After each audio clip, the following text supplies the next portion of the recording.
So the league year officially beginning yesterday around the National Football League. But with the legal tampering window and the free agency flurry that we saw on Monday, a lot of the big names, a lot of the marquee moves already happened, except for one big name wide receiver who surprisingly got a really big deal. 4 years, $92 million, in fact, as Calvin Ridley signs with the Tennessee Titans. He stays in the AFC South, but changes from Jacksonville to Nashville. My question is, for a Titans team that is rebuilding, what are they doing spending all this money in free agency? There's two ways you can look at this, too, because we don't know how it's going to work out. But I think most people saw Ridley to the Titans and were like, oh, boy, I wonder how that's going to go, as opposed to, oh, that's a really good move. That's going to help that football team out. And also, we were led to believe all throughout the day from the insiders, hey, this battle's going to come down to the New England Patriots and or the Jacksonville Jaguars. And out of nowhere, same divisional team steals a starting wide receiver from the Jacksonville Jaguars. If you are a young quarterback, like let's just say Will Levis, you think he's going to be the franchise guy. I do like what they're doing here in a sense, Ben, to say, we're going to give you weapons to sink or swim. We're going to know right away if you're our quarterback of the future, as opposed to the team that always comes up, the Chicago Bears, going, you're our franchise guy. We're not going to help you. We're going to see if you're absolutely amazing out there on the field without much help. You got help now. You got two qualified wide receivers on the outside, a decent tight end, Pollard in the backfield, a year removed from his injury. So there are no excuses for Will Levis. So as much as I do want to knock this move, because quite frankly, I don't think it helps them win the division. It's a lot of money for maybe a not so top flight wide receiver. I can't fault what they're trying to do to support their young quarterback, though, Ben.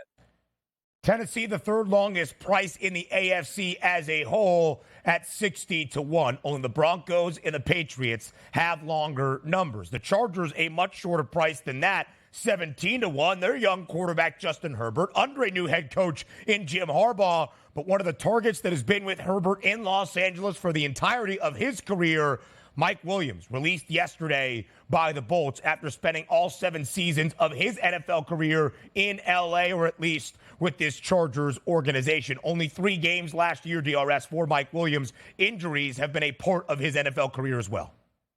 Absolutely have. And also, when you're looking at your phone, let's just say you bet the 4 o'clock games and you're betting the Chargers here. You get the update from Adam Schefter, whoever it might be. Mike Williams left the game back. Mike Williams left the game with the knee. It's no surprise. He's a very good wide receiver, but you cannot pay top dollar for a guy who seemingly is never there when you need him, Ben. So I don't mind this move here by the Chargers.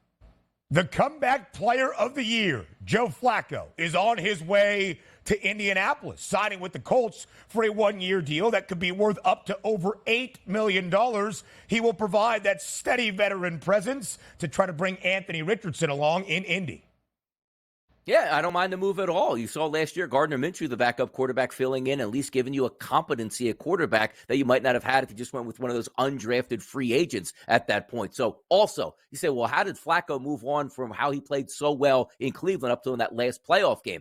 Look, you can't have animosity in the locker room, and you were going to have that if Joe Flacco came back to Cleveland here. Love the move there. You get a steady hand for a rookie / second-year quarterback in Anthony Richardson. Good move there by Indy. That's their MO. Get a good backup quarterback, and it should work out for you.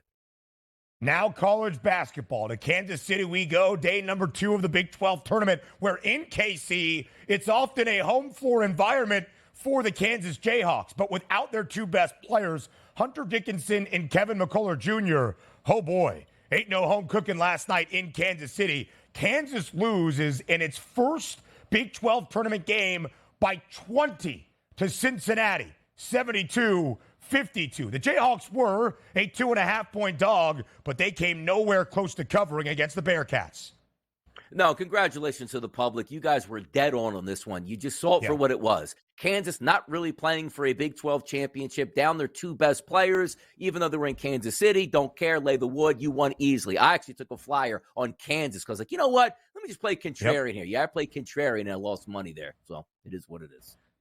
Yeah, same for me as well. I bet Kansas outright on the money line, thinking the line was an overreaction. I am the fool. Kansas will enter the NCAA tournament. They're going to get in even with an at-large bid. It will be 34 consecutive years the Jayhawks have seen the big dance. The first time under Bill Self, however, that they have gone in with double-digit losses. NBA Finals recap for the second time during this regular season. And like the NBA Championship Series a season ago, Denver continues to roll over Miami. They have taken both of the games so far in the NBA Finals rematch in this regular season, winning by 12 last night in South Beach, covering as a 3.5-point road favorite. Just a steady hand there, winning that final quarter by 11 points, and you see that final score 100-88, winning and covering the spread. We talked about this one yesterday. Short line here, I said to myself, if I don't think the Heat can win this game outright, I'm not taking the 3.5 points. The Nuggets were the right play, and we cashed in on that ticket.